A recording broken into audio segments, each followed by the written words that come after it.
வணக்கம் ஃப்ரெண்ட்ஸ். நீங்கள் ஒரு வீடு கட்ட போகிறீங்க. அப்போ என்னென்ன கவனத்தில் கொள்ளணும் அப்படின்றத பார்த்துக்கோங்க.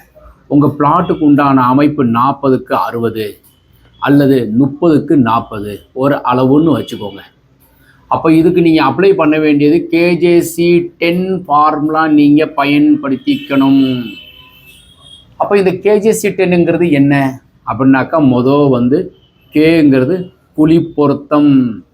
உங்கள் பிளாட்டுக்கு உண்டான அமைப்பில் யானை மனை வைக்கலாமா, சிம்ம மனை வைக்கலாமா, கருட மனை வைக்கலாமா, பசு மனை வைக்கலாமா, ஒய்எஸ்ஜிபி எது வைக்கிறது அப்படின்றது உங்களுடைய ஜாதகம் பார்க்கணும்.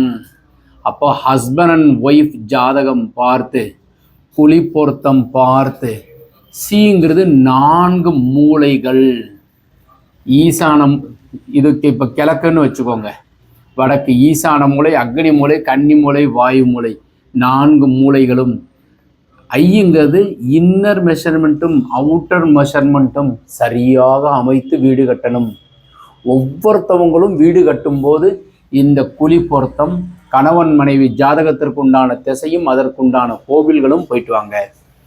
முக்கியமாக 4 மூலையிலையும் சரியாக அமைச்சுக்கோங்க. உள்ளளவு வெளியளவு ஈஸியாக ஞாபகம் வச்சுக்கோங்க. உங்களுடைய அளவு சரியாக இருக்கான்னு சொல்லிட்டு கேலண்டர் திரும்பி பார்த்தீங்கன்னாக்கா அதில் அடி அளவுகள் வாஸ்து அளவுகள்னு இருக்கும். அதன்படி செயல்படுங்க. உங்களுக்கு இந்த தகவல் பிடித்திருந்தால் லைக், ஷேர் பண்ணுங்கள், கமெண்ட் பண்ணுங்கள், சப்ஸ்கிரைப் செய்து வைங்க. வணக்கம்.